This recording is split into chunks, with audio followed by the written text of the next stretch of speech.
Everyone, welcome back to my Tech Tuesdays. I'm giving a couple of tips every week on technology. I'm Jim Gass with Splice and Consulting. I probably should have said that before.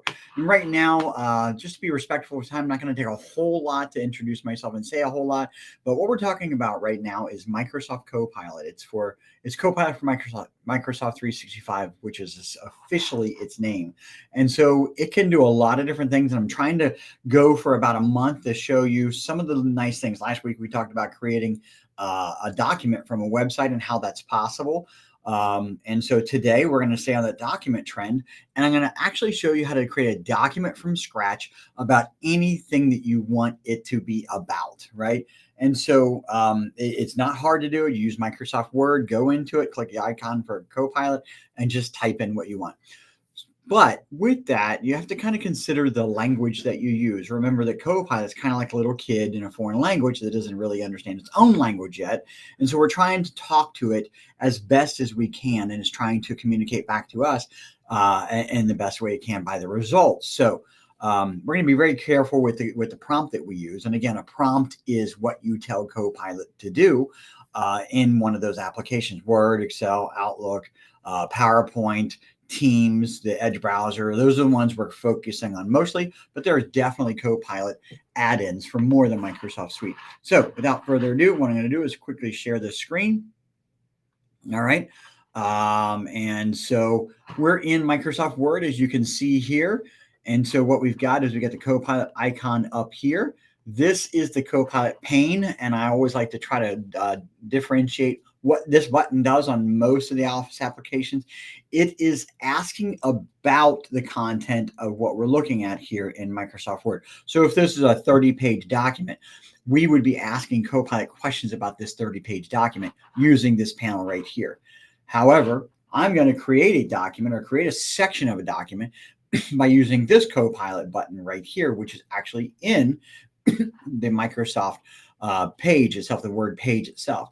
I've already got something typed out, but I'm going to go ahead and paste it in there. Create a 3-page policy document for a business doing on hiring, disciplining, and termination processes of employees. Pretty generic, right? And so I just did this before the session. I always try to think of something creative that just about every business can use.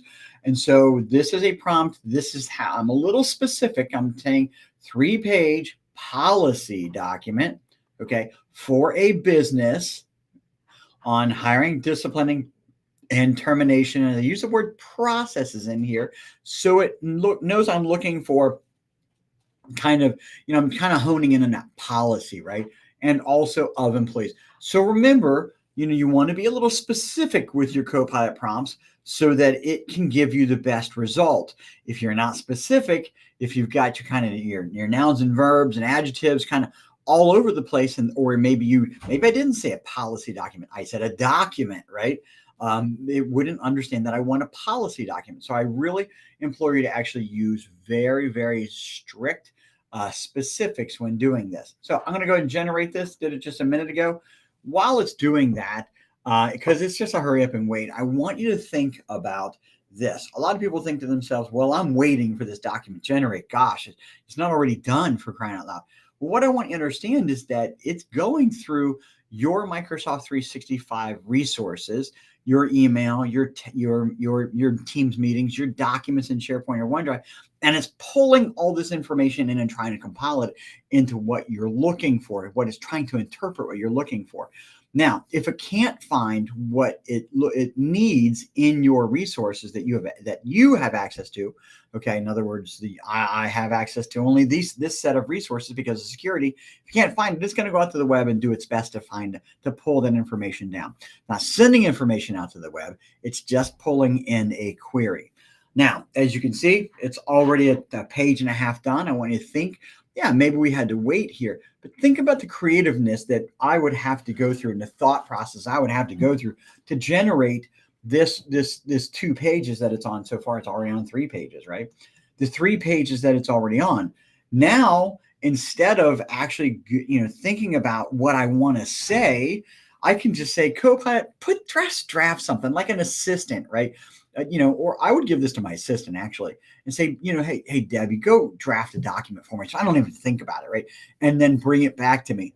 So In that regard, it's saving me time so I can delegate to somebody, but also it's saving Debbie time because now she can get 10 of these done if I want to. Hey, Jim, here's 10 versions of it, right? And she can send it back to me, and then I can ask Copilot, does it include this? Does it include that? And go back to Debbie. And so it's not like it's going to replace people's jobs. I just don't think AI is one of those things going to replace jobs. I know the big story is that it will. I don't think it will.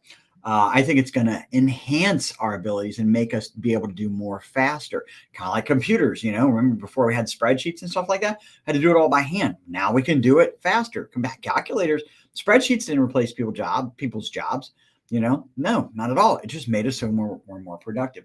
So I'm going to say keep it to my document. I'm going to take a look at this document and say, wow, hiring processes, disciplining processes, and termination processes.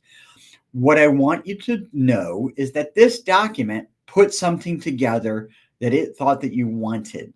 That doesn't mean it's accurate, and it doesn't mean it's what you want. So I always implore people, review, make this document your own, line by line, edit it, read it, make sure that it says what you want it. Just don't hand it off. Okay. You just hand it off, you're going to get embarrassed. I can almost promise you that in somewhere in here, maybe in this line right here, we don't have a progressive. I don't know, right? Progressive policy, right? Maybe that, it's not what we would do from a corporate perspective. So I would edit it and make it fit our corporate needs or my personal needs, right? So that it is my document. It's just helping you. It's not taking out the responsibility of making sure the document is right. So that's what I got from a tech tip.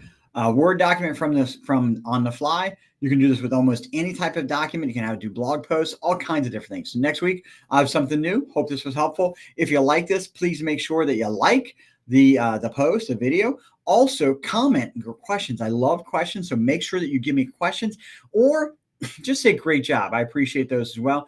And ultimately, if you think you can, share it to other people. I really appreciate that. Those are incredible compliments when people do that and take their time to do that. So thanks a lot. Talk to you soon next week.